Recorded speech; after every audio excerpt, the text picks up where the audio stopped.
Good morning everyone, welcome to our online learning platform. This is Manpreet. तो आज की इस वीडियो के अंदर हम नंबर सिस्टम की असाइनमेंट डिस्कस करने जा रहे हैं। बट असाइनमेंट से पहले अगर आपने लेक्चर्स कवर नहीं करे हैं तो पहले उनको कंप्लीट कर लीजिएगा। उसी के बाद में आपको ये असाइनमेंट करने में भी मजा आएगा और समझने में भी ज्यादा परेशानी नहीं रहेगी। कुछ थ्योरेटिकल क्वेश्चंस और कुछ प्रैक्टिकल क्वेश्चंस मिला के ये असाइनमेंट प्रिपेयर करी गई है जो आपके एग्जाम ओरिएंटेड है। तो इसको ही कवर कर लीजिए, आपका नंबर सिस्टम जो है वो कंप्लीट हो जाएगा। तो इसी के साथ चलते हैं हमारे फर्स्ट क्वेश्चन पे। Every rational number is also, तो यहाँ पे ये पूछा गया है कि हर रैशनल नंबर को मिला दें, अगर उन सबको लिया जाए तो उसको हम और क्या कह सकते हैं। क्या हम उनको इंटीजर कह सकते हैं, रियल नंबर कह सकते हैं, नेचुरल नंबर या होल नंबर कह सकते हैं। अब आपको आंसर करने से पहले इन चारों का अगर मतलब क्लियर है, इन चारों के बारे में पता है, तो आप बड़े इजीली आंसर दे सकते हो। तो पहले देखिए, अगर इंटीजर, इंटीजर क्या होता है? इंटीजर जो है वो रैशनल की ही कैटेगरी में आगे फर्दर जो है क्लासिफाई किया है हमने अपने नोट्स के अकॉर्डिंग, ठीक है ना। तो रैशनल नंबर के आगे दो पार्ट्स बनते हैं, कौन कौन से हैं वो? Integer and fraction. इंटीजर में क्या रहता है?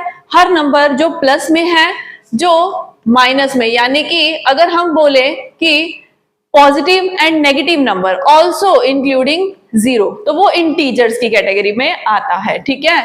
आगे बात करें रियल नंबर्स, तो रियल नंबर सारे जो रियलिटी में हम देखते हैं उन सबको रियल नंबर की कैटेगरी में रखा जाता है। रियल नंबर से ही आगे हमारा जो है वो फर्दर सारी क्लासिफिकेशन शुरू होती है, जिसमें रैशनल, इररैशनल, इंटीजर, फ्रैक्शन, ये सारे नंबर्स आते हैं, ठीक है।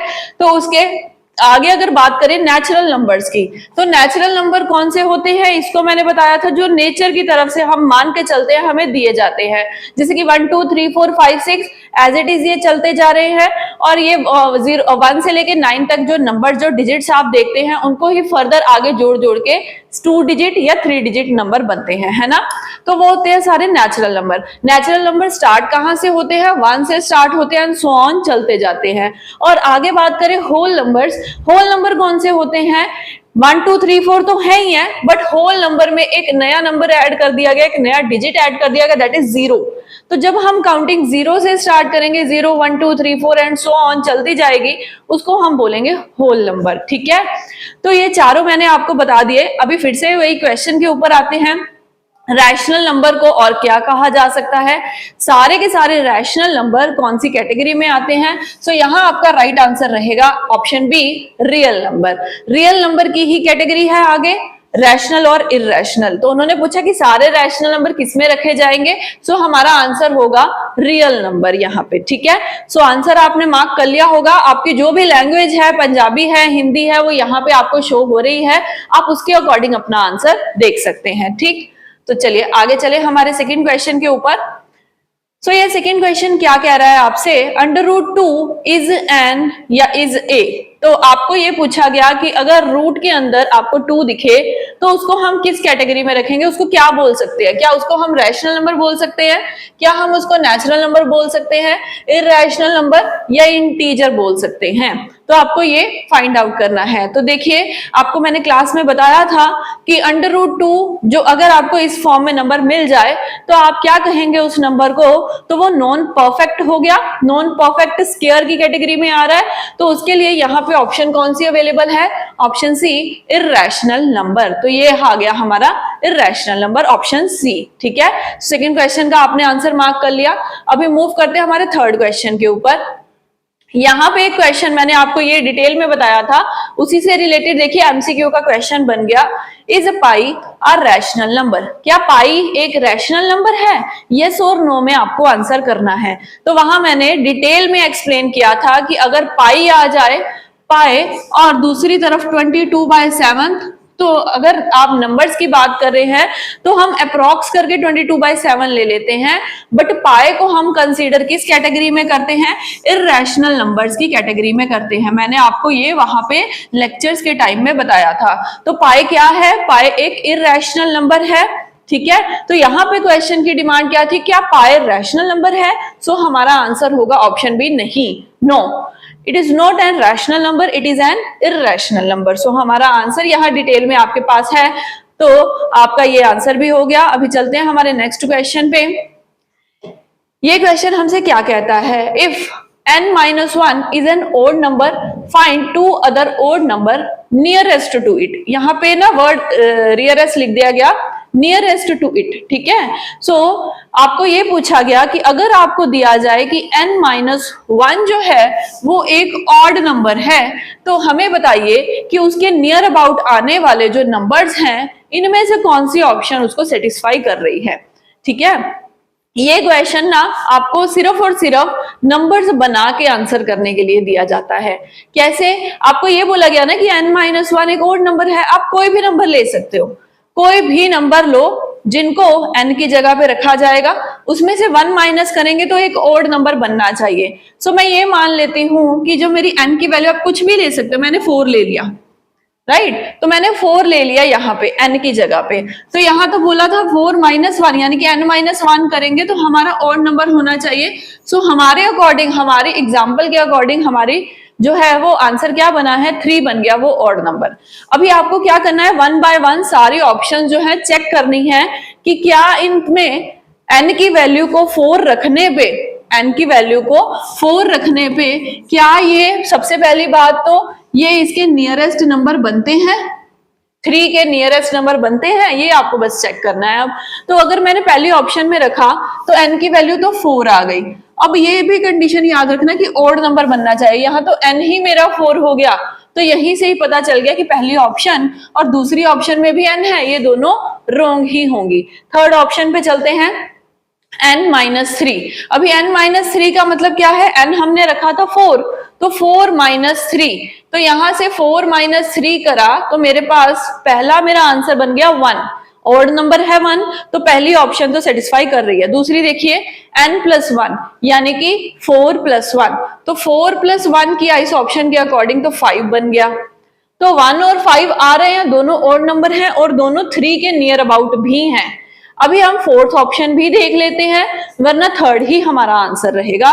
तो 4-3, यहाँ पे n की वैल्यू आपने 4 कंसीडर करी थी ना, 4-3, तो यहां से हमें आंसर मिला 1, तो यहाँ 4+5, यहाँ आंसर मिला 9। तो ये फोर्थ ऑप्शन भी जो है कंडीशन को सेटिस्फाई कर रही है, दोनों ऑड नंबर मिल रहे हैं। बट अभी हम चेक करेंगे दोनों में से राइट वन कौन है। तो उन्होंने बोला था नियरेस्ट होनी चाहिए। जब मैंने थर्ड ऑप्शन ली तो एक नंबर आया 1, दूसरा नंबर आया 5 और इनके बीच में है 3। अभी जब मैंने दूसरी ऑप्शन चेक करी, वहां एक नंबर आया 1, बीच में था 3 और दूसरा नंबर हमारा आया 9। तो अब आप बताइए कि 3 के ज्यादा क्लोज में कौन सी ऑप्शन है, ये वाली ना, 1 और 5 ज्यादा नियर है, 9 में तो कितना गैप यहाँ पे देखने को आपको मिल गया। तो इसीलिए हमारा राइट आंसर ऑप्शन सी रहेगा। तो आई होप कि आपको समझ में आया है, सी यहाँ पे आपका करेक्ट आंसर हो गया। ठीक है, अभी चलेंगे हम अपने नेक्स्ट क्वेश्चन पे, फिफ्थ क्वेश्चन। हाँ जी, तो फिफ्थ क्वेश्चन क्या कह रहा है आपसे, which of the following is true.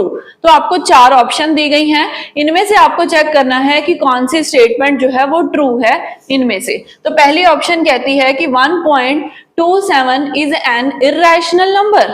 तो इर्रेशनल की कैटेगरी में हमें 3 कंडीशंस बताई जाती हैं, non perfect square, non recurring decimal and non terminating. यहां पे आपको क्या दिख रहा है, 1.27। तो अगर हम इसको लिखने जाए 1.27 को हम ऐसे भी लिख सकते हैं, ये तो एक फ्रैक्शन क्रिएट हो गई, यानी कि ये बन गया एक रैशनल नंबर। हमें स्टेटमेंट ट्रू चेक करनी है, इसीलिए इर्रेशनल लिखा हुआ है, ये तो हो गई फॉल्स। सेकेंड स्टेटमेंट में क्या बोला है, 3.27। अब देखिए ऊपर वाली भी ऐसे ही थी, तो सेकेंड वाली स्टेटमेंट में अभी बोला है क्या ये एक इर्रेशनल है, ये भी नहीं ट्रू। तो इसके लिए हम क्या करेंगे, ये स्टेटमेंट जो है आगे कंटिन्यू चलती जा रही है, क्या ये एक इर्रेशनल नंबर है, ये हमें यहाँ पे प्रूव करना है। अभी आप देखिए 2, 7, 4, 9, 8, 7 सो ऑन चलता जा रहा है इस केस के अंदर।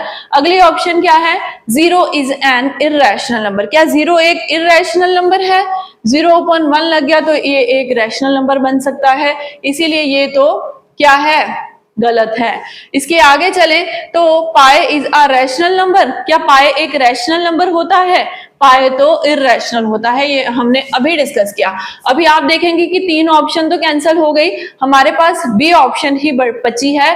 तो क्या यही राइट होना चाहिए? हो सकता है क्वेश्चन की स्टेटमेंट में कुछ गलती हो। तो यहाँ पे 3 पॉइंट इज एन इररेशनल यहाँ पे होना चाहिए। ये तो चारों स्टेटमेंट्स ही आपकी रॉन्ग हो गई है। इस क्वेश्चन को हम चेक कर लेंगे। इस क्वेश्चन में चारों की चारों स्टेटमेंट आपकी जो है वो रॉन्ग हो रही है। फिर भी जब हम अपनी नेक्स्ट असाइनमेंट डिस्कस करेंगे इसी से रिलेटेड, उसमें ये क्वेश्चन हम फिर से डिस्कस करेंगे, क्योंकि अभी मुझे लगता है कि इसमें कोई भी कंडीशन जो है सेटिस्फाई नहीं हो रही। तो हम इस क्वेश्चन को अपने अगली स्लाइड के लिए रखेंगे। ठीक है, अभी हम चलते हैं 6th क्वेश्चन पे। इज 0 अ रियल नंबर और एन इमेजिनरी नंबर? क्या 0 एक रियल नंबर है कि वो इमेजिनरी नंबर है, ये आपको यहाँ पे बताना है।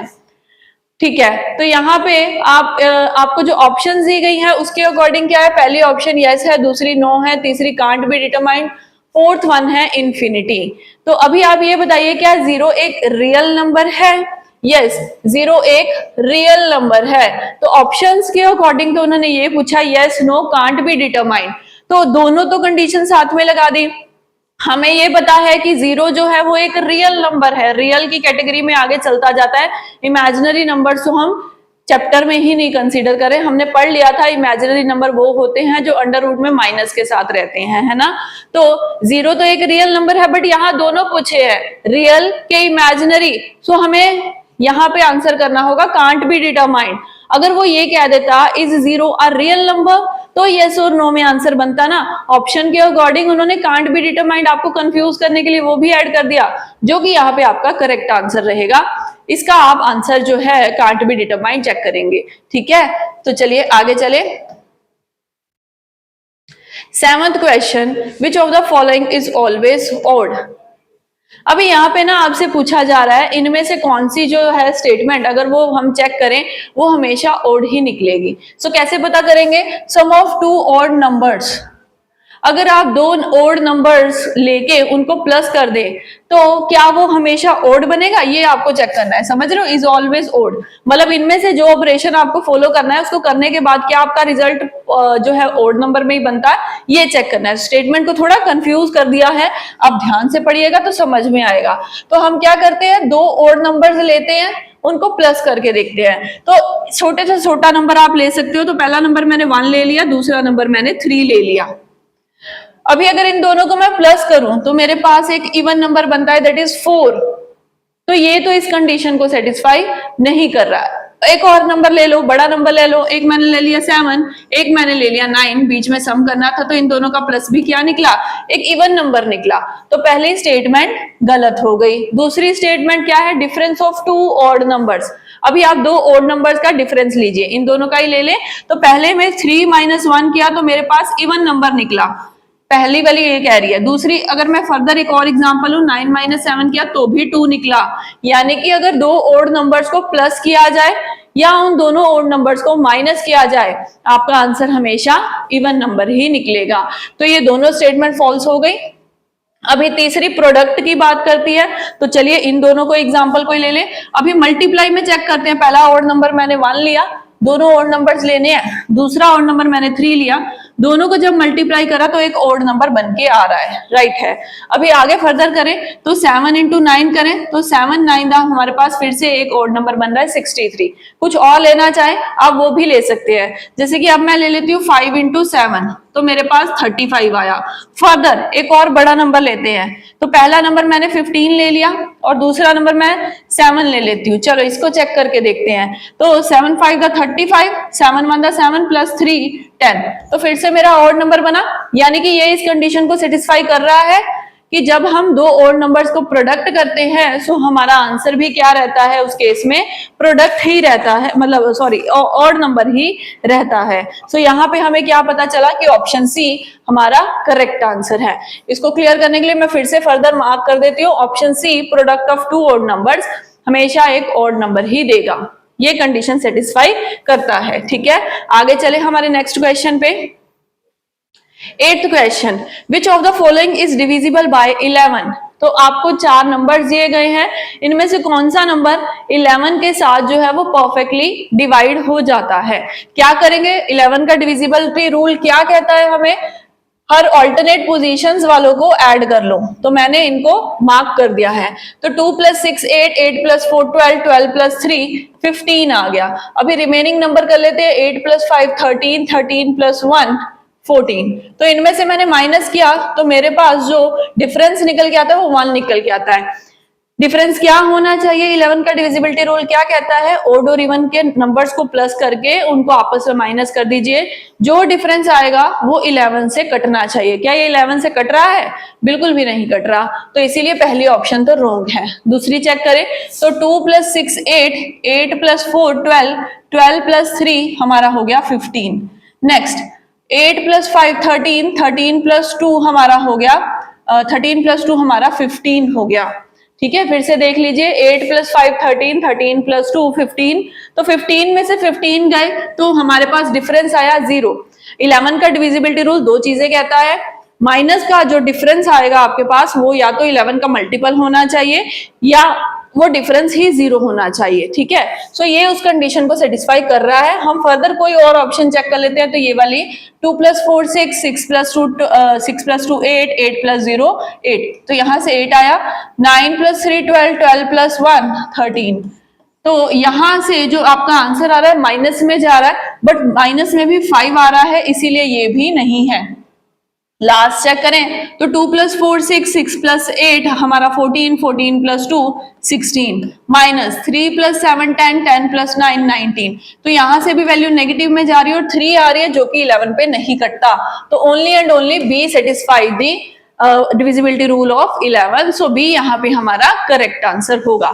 ठीक है, समझ में आया, तो बी आप करेक्ट आंसर मार्क कर लीजिए। अभी चलते हैं 9th क्वेश्चन पे। ये क्वेश्चन HCF एलसीएम के टॉपिक से ले लिया गया, बट कोई नहीं, हमने समझा हुआ है, हम ये क्वेश्चन डिस्कस कर सकते हैं। तो कहते हैं HCF of 2 numbers is 11 and their LCM is 7700, if one of the number is 275, find the other number। तो आपके पास क्या है, HCF एलसीएम, और आपको ये अगर पता है फॉर्मूला, मैंने HCF एलसीएम में बताया था, HCF into LCM is equal to first number multiply, यानी कि प्रोडक्ट ऑफ 2 नंबर्स। ठीक है, तो यहां आपको क्या क्या गिवन है, मतलब अगर HCF को एलसीएम से मल्टीप्लाई कर दे तो वो पहले और दूसरे नंबर के मल्टीप्लाई के इक्वल होता है। ये बेसिक फॉर्मूला है इसको कवर करने का। यहाँ HCF गिवन है 11, एलसीएम गिवन है 7700, पहला नंबर है 275, दूसरा नंबर हमें पता करना है। अभी क्या करें, कैलकुलेशन करेंगे। सो 11 के टेबल पे ये कट कर दे तो 25 पे जाएगा। ठीक है, और उसके बाद में हमारा ये 25 और 7700 बचा है, तो हम इसको 5 के टेबल पे कट करते हैं, तो 5 के टेबल पे 1 पे जाएगा 5, पीछे बच गया 2 27, तो 5 5 दा 25, पीछे बच गया फिर से 2, तो 5 4 दा 20 एंड ये, और अब जब हमने इसकी कटिंग करी तो 5 3 दा और 5 8 दा 40, सो हमारे पास जो सेकेंड नंबर है वो निकल आया, that is 308। So option D इसका करेक्ट आंसर रहेगी। So mark your answer option D. Done, आगे चले। हमारा 10th क्वेश्चन क्या है, set of irrational numbers is a, बहुत ही अच्छी ये क्वेश्चन है। अगर इररेशनल नंबर्स का आपके पास सेट आ जाए तो उसको हम किस कैटेगरी में रखेंगे, इनमें से कौन सी ऑप्शन में रखेंगे। सो पहली ऑप्शन है काउंटेबली इनफाइनाइट सेट, दूसरी ऑप्शन है फाइनाइट सेट, तीसरी ऑप्शन है uncountable set and fourth one is none of this. Finite numbers कौन से होते हैं, सबसे पहले आपको ये पता होना चाहिए। जो नंबर्स आप सिंपली कह रहे हैं 1 2 3 4 5 6 फाइन नंबर्स फाइनाइट कैटेगरी में होते हैं। काउंटेबल जिनको काउंट किया जा सकता है, finite set, and third option है अनकाउंटेबल सेट, जिनको काउंट नहीं किया जा सकता, अनलिमिटेड होते हैं, कितने ज्यादा होते हैं। फोर्थ ऑप्शन तो है ही नन ऑफ दिस। अभी आपको ये ना समझने के लिए सेट ऑफ इररेशनल नंबर्स, आपको ये समझना होगा कि जो रियल नंबर्स होते हैं इनको दो कैटेगरीज में रखा जाता है ना। कौन कौन सी दो कैटेगरीज, एक होती है रैशनल नंबर्स एंड दूसरे होते हैं इररेशनल नंबर, है ना। तो यहाँ पे जब आप जब आप लेके चलते हैं इन दोनों को, तो यहाँ आप सबसे पहले रैशनल नंबर्स जो होते हैं वो एक लिमिट तक ही होते हैं। आप उसको क्लासिफाई कर सकते हैं ना, रैशनल नंबर जो होते हैं कौन से, जो P अपॉन Q की फॉर्म में रहते हैं, ये एक लिमिट तक ही होते हैं ना, है ना। तो ये जो होंगे ये लिमिटेड रहेंगे, जिसको हम कह सकते हैं कि काउंटेड होते हैं। आप ये भी कह सकते हैं काउंटेबल होते हैं, काउंटेड होते हैं। आप समझ गए होंगे बात को कि जो रैशनल नंबर्स होते हैं वो हमें पता है कि काउंटेबल होते हैं, इनको एक लिमिट तक ही लिखा जा सकता है या फिर ये काउंट किए जा सकते हैं कितने हैं। जबकि जब हम इर्रेशनल नंबर्स की बात करें तो ये अनलिमिटेड रहते हैं, इनको काउंट नहीं किया जा सकता। सो हम इसको अनकाउंटेबल की कैटेगरी में रख सकते हैं, ठीक है। तो ये तो होते हैं हमारे अनकाउंटेबल। तो यहाँ पे आपको ये समझ में आया। अभी देखिए जो रियल नंबर्स इनमें से बनते हैं वो भी जो होते हैं वो अनकाउंटेबल होते हैं। बहुत सारे हो सकते हैं, कितने हो सकते हैं, है ना। जबकि उनमें से रैशनल नंबर को हम सिर्फ और सिर्फ लिमिट तक लिख सकते हैं या उनको काउंटिंग कैटेगरी में रखा जा सकता है। तो यहां से हमें क्या पता चल रहा है कि जो इर्रेशनल नंबर है वो क्या है, वो अनकाउंटेबल सेट। तो जब भी इर्रेशनल नंबर्स को एक कैटेगरी में रखा जाएगा, एक सेट में रखा जाएगा, तो उसको हम अनकाउंटेबल सेट में रखेंगे, ठीक है। समझ में आया। तो ऑप्शन सी यहाँ पे आपका करेक्ट आंसर होगा। अभी चलते हैं आगे 11th क्वेश्चन पे। तो यहाँ क्वेश्चन 11th में आपसे पूछा जा रहा है लीस्ट वैल्यू ऑफ स्टार, मतलब मिनिमम से मिनिमम स्टार की जगह पे कौन सी वैल्यू आ सकती है फॉर विच ये जो नंबर आपको दिख रहा है जिसके बीच में स्टार है वो 11 पे डिविजिबल हो जाए। यानी कि फिर से आपसे 11 का डिविजिबिलिटी रूल जो है वो पूछा जा रहा है। सो आप इसको कैसे बनाएंगे, देखिए बहुत इजी है। आपको क्या करना होता है 11 के डिविजिबिलिटी रूल में, ऑल्टरनेट नंबर जो होते हैं उनको प्लस करना होता है। तो सबसे पहले 4 + 3 + x + 8। तो यहाँ पे 4 + 3 7, 7 + 8 15 और एक स्टार लगा हुआ है तो मैंने उसको ऐसे ही रख दिया। दूसरी तरफ हमारे पास कौन कौन से नंबर है, 8 + 2 10, 10 + 1 11 है हमारे पास। तो इन दोनों को हमने माइनस करना है। और आपको 11 का डिविजिबिलिटी रूल तो पता ही है क्या, कि इन दोनों का डिफरेंस जो होना चाहिए या तो वो 0 होना चाहिए या फिर वो 11 का मल्टीपल होना चाहिए। तो अगर मैं 15 में इनमें से कौन सा नंबर ऐड कर दूं कि स्टार की प्लेस भी भर जाए और जो दोनों का डिफरेंस आएगा वो 11 से डिवाइड भी होना चाहिए, है ना। तो अभी देखिए 7 फिल कर दिया, 15 + 7 तो हमारे पास नंबर बन जाएगा 22। अगर मैंने यहाँ पे 7 फिल कर दिया, 22 में से 11 गए तो जो डिफरेंस आएगा वो 11 से पूरा पूरा कटता है। तो ये ऑप्शन मेरी हो सकती है। फर्दर दूसरी चेक करनी है तो 15 + 9 हमारा हो जाता है 24। 24 में से 11 गए तो 13 डिफरेंस आता है जो कि 11 से नहीं कटेगा, तो ये तो ऑप्शन नहीं है। 15 + 5 20, 20 - 11 करे तो 9 आता है, 9 भी 11 से नहीं कटेगा। तो समझ गए ना। तो एक ही ऑप्शन है जो इसको सेटिस्फाई कर रही है, दैट इज ए ऑप्शन 7 यहाँ पे आपका फिल किया जाएगा। समझ में आया ये पॉइंट। आगे चले 12th क्वेश्चन। हाँ जी, तो ये आपका रिमाइंडर थ्योरम से आ गया एक क्वेश्चन। मैंने आपको क्लास में ये बताया था कि आप इसको कैसे इजीली कवर कर सकते हैं। On dividing a certain number by 342 we get 47 as remainder. अगर आप किसी नंबर को, क्या बोला है, अगर आपने रिमाइंडर वाली क्लास लगाई है, किसी नंबर को अगर आप 342 से डिवाइड करें तो आपको 47 एज अ रिमाइंडर मिलेगा। इस क्वेश्चन को मैं बिल्कुल डिवीजन मेथड से ही करके आपको बताऊंगी कि आप कैसे इसको इजी वे में कर सकते हैं, बिना के लटकिए एक्स लटकिए हो जाएगा ये काम। कैसे करना है तो देखिए, सबसे पहले आपको ये पता है कि रिमाइंडर 47 आना चाहिए और डिवाइड होगा 342 से। मैं 342 के ही टेबल पे चेक करूंगी। आप 1 पे करिए, 2 पे करिए, कोई बात नहीं है, हम मैं दोनों प्रूफ करके आपको यही क्लास में बताऊंगी। पहले मैं 342 को अगर मैं 1 से मल्टीप्लाई कर दूं तो नंबर मिलेगा 342। मेरे को पता है कि उसमें 47 रिमाइंडर आना चाहिए, तो इसमें 47 ऐड कर दूं तो एक बार ही देखिए ये कितना बन गया 389। अगर मैं 342 से 389 को डिवाइड कर दूं, अभी आप बात समझ गए होंगे, तो 1 पे जाएगी और रिमाइंडर आपका यहाँ पे कितना बचेगा, जैसे क्वेश्चन में बोला है वैसे ही बचेगा 47। अभी आगे की स्टेटमेंट क्या है, if the same number is divided bye 18, उसी सेम नंबर को अगर आप 18 पे डिवाइड कर दीजिए तो वो नंबर क्या है 389 जो हमने लेट किया है। इसको जब हम 18 से डिवाइड करेंगे तो हमारा रिमाइंडर कितना आना चाहिए। तो चलिए इसको 18 से डिवाइड करें तो 18 टू द 36 और नीचे आपके पास 2 आ गया।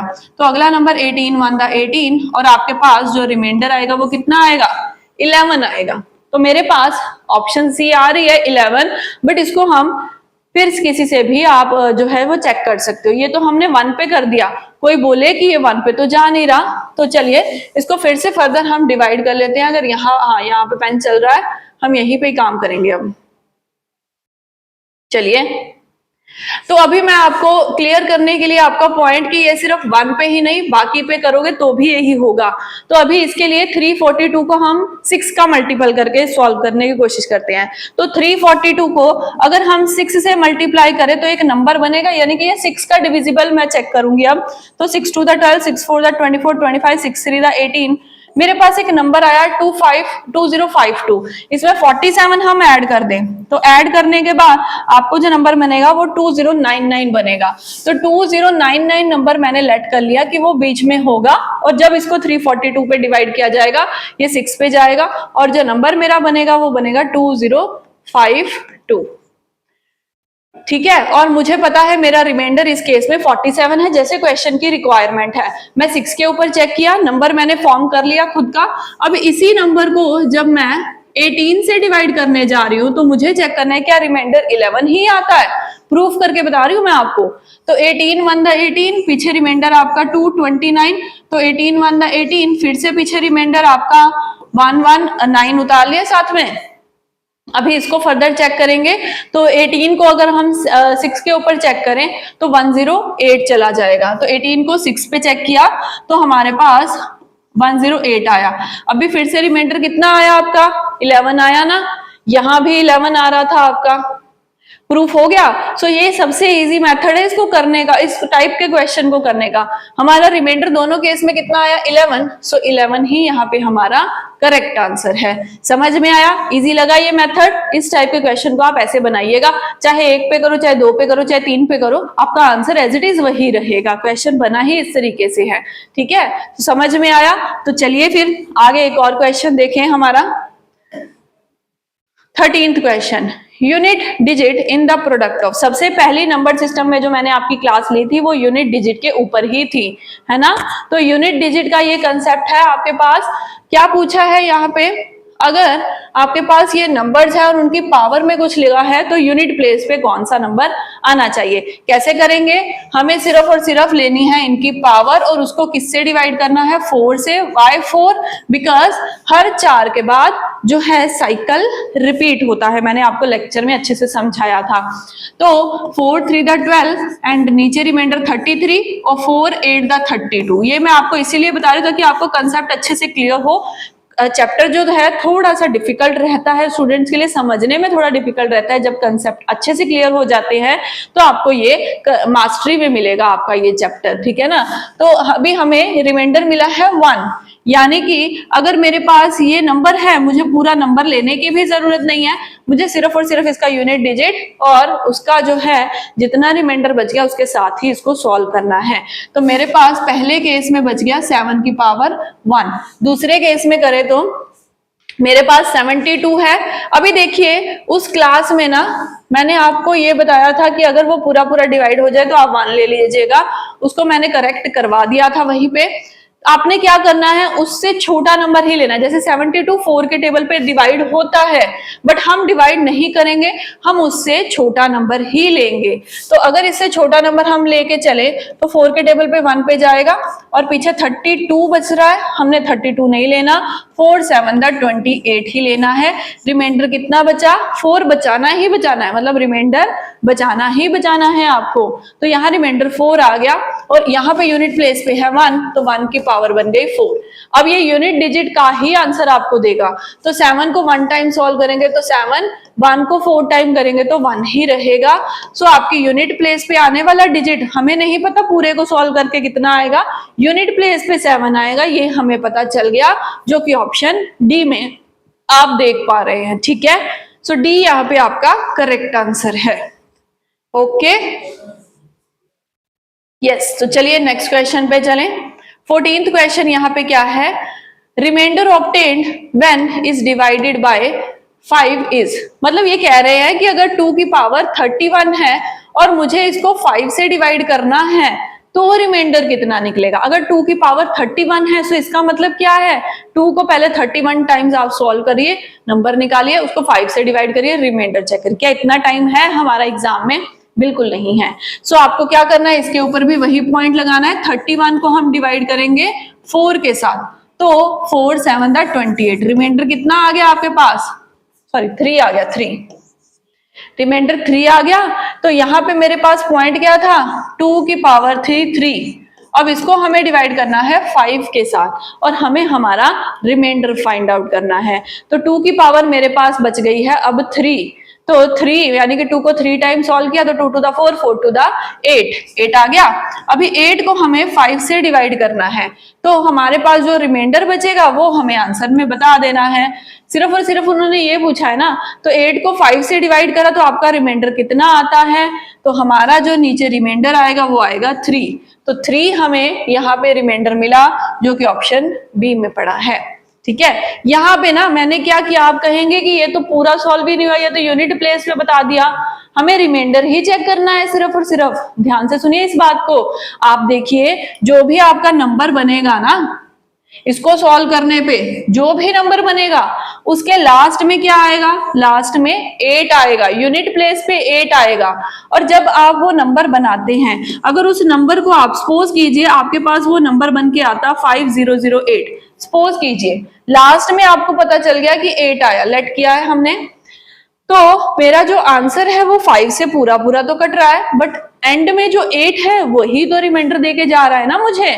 समझ में आई ये बात? तो जो लास्ट में डिजिट होता है ना, वो डिसाइड करता है कि आपका रिमाइंडर क्या होगा। ये पूरा नंबर 5 पे तब कटता जब इसके एंड में 0 होता या 5 होता। ये तो रूल आपको पता ही है, 5 का डिविजिबिलिटी रूल।